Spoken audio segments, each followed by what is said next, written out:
Amigos, que Dios les bendiga. Bienvenidos a una nueva edición del Evangelio Diario. Estamos a viernes 20 de febrero, en este tiempo de Cuaresma. Así es el viernes después de ceniza. El color litúrgico es el morado penitente. Y para hoy recordamos y celebramos en la liturgia de la iglesia a los santos Francisco y Jacinta Marto y también a San Eleuterio, obispo. Los dos pastorcitos videntes nacieron en Al-Justrel, cerca de Fátima, Francisco en 1908 y Jacinta en 1910. Con su prima Lucía cuidaban ovejas, jugaban y rezaban. La Madre del Cielo se les apareció, les dio una gran misión y les pidió: recen mucho y hagan sacrificios por los pecadores, pues muchas almas van al infierno porque no hay quien se sacrifique y pida por ellas. Francisco, sabiendo que moriría pronto, se pasaba adorando cerca del sagrario. El 13 de mayo del 2017 el Papa Francisco los canonizó. San Eleuterio, este nombre raro en nuestros días, era muy común en los primeros siglos del cristianismo y lo llevan 14 santos, entre los cuales un papa que gobernó la iglesia en el año 175 y que parece murió mártir. Hoy el martirologio romano recuerda a dos obispos con el mismo nombre: San Eleuterio de Constantinopla, que gobernó a la iglesia bizantina a comienzos del siglo II o a fines del V, y la fecha es muy imprecisa. El otro es San Eleuterio, obispo de Tournai, Bélgica, en donde se le tiene mucha devoción. Este santo, muy popular en el norte de Europa, vivió en un periodo sumamente difícil en la historia de Francia. Probablemente nació en el año 456 y murió en el 531. Es la época en que la Galia, ya meta de varias migraciones bárbaras como la de los burgundios y la de los visigodos, convertidos mal al cristianismo, pues pasaron de la idolatría a la herejía arriana, se convirtió en tierra de conquista de los francos del rey Clodoveo. A la conversión de estos contribuyeron la esposa cristiana Clotilde, venerada como santa, el obispo de Reims, San Remigio, y San Eleuterio, elegido obispo de Tournai en el 484. Cuando Clodoveo había hecho de esta ciudad la capital de su reino antes de emprender la conquista de la región parisiense. Aunque no poseamos ningún documento históricamente seguro sobre la actividad de este santo obispo y sobre su obra misionera, una biografía atribuida a San Medardo, coetáneo y hasta compañero de juegos en la infancia, cuenta muchas anécdotas de la vida de San Eleuterio y sobre sus contactos con el rey pagano Clodoveo.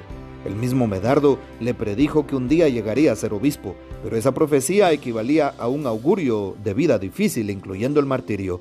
Los pueblos bárbaros que de las regiones orientales se iban trasladando hacia las verdes colinas de Francia no conocían otra autoridad sino la de su rey. Al obispo de Tournai le correspondió la tarea de sembrar la palabra de Dios entre un pueblo rudo e idólatra, los francos, que en el 506 recibirán en masa el bautismo, siguiendo el ejemplo de su rey después de la victoria contra los alemanes de Torbjörn. Pero el honor de esta abundante mies le corresponderá a San Remigio. En la catedral de Tournai, meta de numerosas peregrinaciones, reposan los restos de San Eleuterio, el humilde e infatigable obrero del Evangelio, que tuvo como campo de trabajo la nueva frontera del cristianismo representada por los pueblos bárbaros. Pidamos pues la poderosa intercesión de San Eleuterio, obispo, y de los santos Francisco y Jacinta Marto, pastorcitos de Fátima. Y para hoy tomamos el texto bíblico del Evangelio según San Mateo, capítulo 9, versículos 14 al 15. En aquel tiempo, los discípulos de Juan fueron a ver a Jesús y le preguntaron: ¿por qué tus discípulos no ayunan mientras nosotros y los fariseos sí ayunamos? Jesús les respondió: ¿cómo pueden llevar luto los amigos del esposo mientras él está con ellos? Pero ya vendrán días en que les quitarán al esposo y entonces sí ayunarán. Palabra del Señor, gloria a ti, Señor Jesús. No olvidemos que hoy día viernes dentro de la Cuaresma es muy importante observar el ayuno y la abstinencia. Así que una invitación para empezar nuestro sacrificio cuaresmal camino a la Pascua. Hoy la primera lectura está tomada del profeta Isaías, capítulo 58, del 1 al 9. Y muy interesante lo que propone el Señor. Y es que están protestando cada uno de aquellos del pueblo porque le reprochan al Señor que no ve sus ayunos y se sacrifican y Él no se da por enterado. Y el Señor les responde que es cierto que ellos ayunan, pero siempre encuentran la forma de hacer negocio y oprimen a sus trabajadores. Ayunan, ciertamente, pero luego hacen riñas, disputas y dan puñetazos sin piedad. Y claro, ese no es un ayuno que agrade al Señor, y es la voz que el Señor alza hoy en el texto de la primera lectura. ¿Acaso este es el ayuno que me agrada?, dice el Señor, y que hagan tanta mortificación encorvando la cabeza hasta el suelo, o que se coloquen ceniza o un traje de penitencia. Más bien el ayuno que yo quiero, les responde el Señor, es que rompan las cadenas injustas, que levanten los yugos opresores, que liberen al oprimido, que compartan su pan con el hambriento, que abran su casa al pobre sin techo, que vistan al desnudo. Y empieza a hacer el texto una lista de las obras de misericordia que le agradan a Dios. Es decir, estamos en tiempo de Cuaresma y hoy es día de ayuno y abstinencia, claro que sí, pero ojo, no tendría sentido el ayuno en este tiempo de Cuaresma, la penitencia, el sacrificio, el ofrecimiento espiritual, si no nos lleva a un cambio con el prójimo. Puedo darme golpes de pecho y hacer todo tipo de sacrificios, pero si no lo hago con un corazón sincero que me lleve a un cambio con el prójimo, entonces no estoy haciendo nada. Y es lo que desagrada al Señor. La primera lectura es fuerte el día de hoy porque el Señor señala directamente las actitudes de una persona que quiere solamente quedarse con una intimidad sin sentido y no lo lleva a una práctica auténtica desde el amor.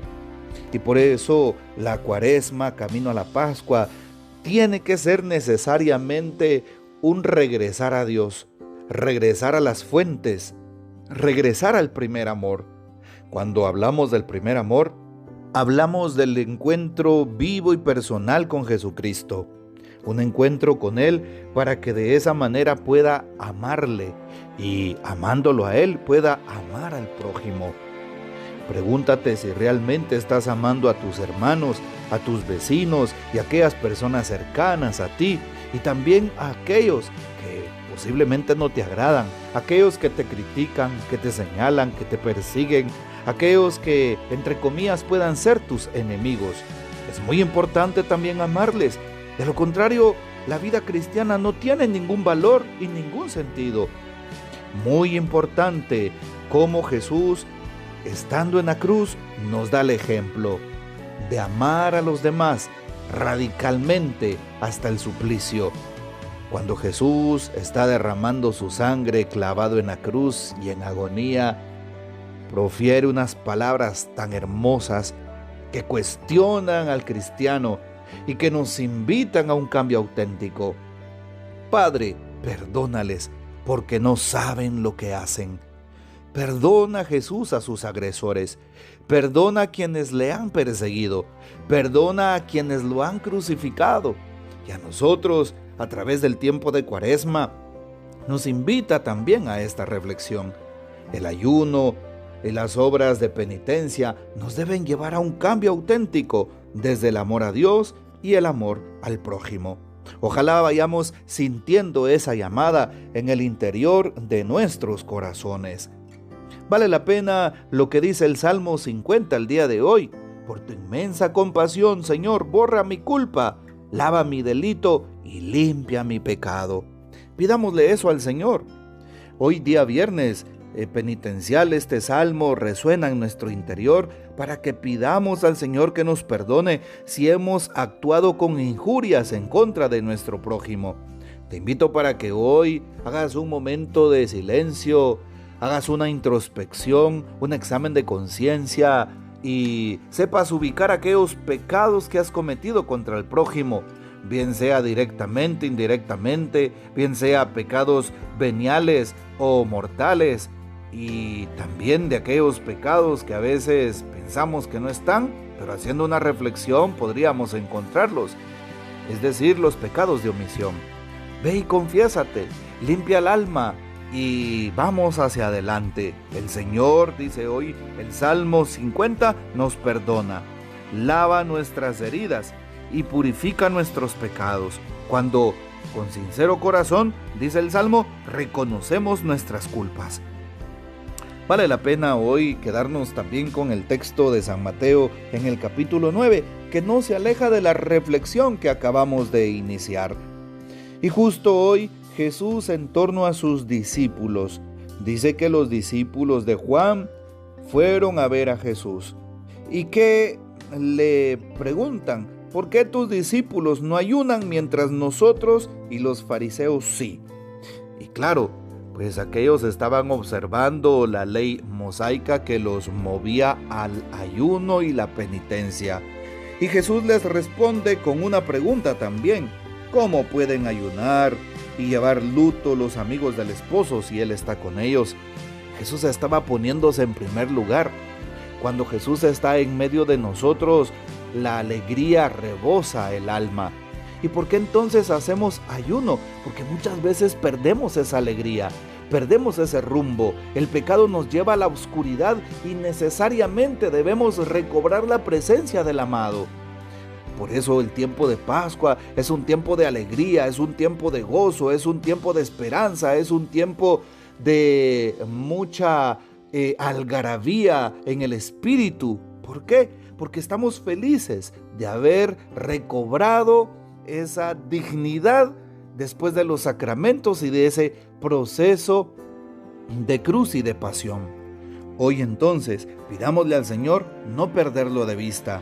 Pidámosle al Señor que Él, como el esposo de las bodas, esté en nuestras vidas y que nunca se aleje, que nunca lo rechacemos, que nunca olvidemos amarle y que sobre todo le sigamos amando a través del prójimo que necesita la mirada de nuestro Señor y el amor de nuestro corazón.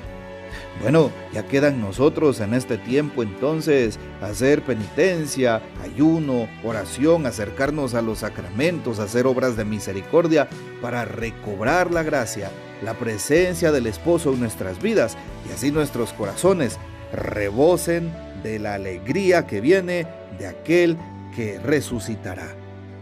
Que el Señor nos bendiga, que María Santísima nos guarde y que gocemos de la fiel custodia de San José.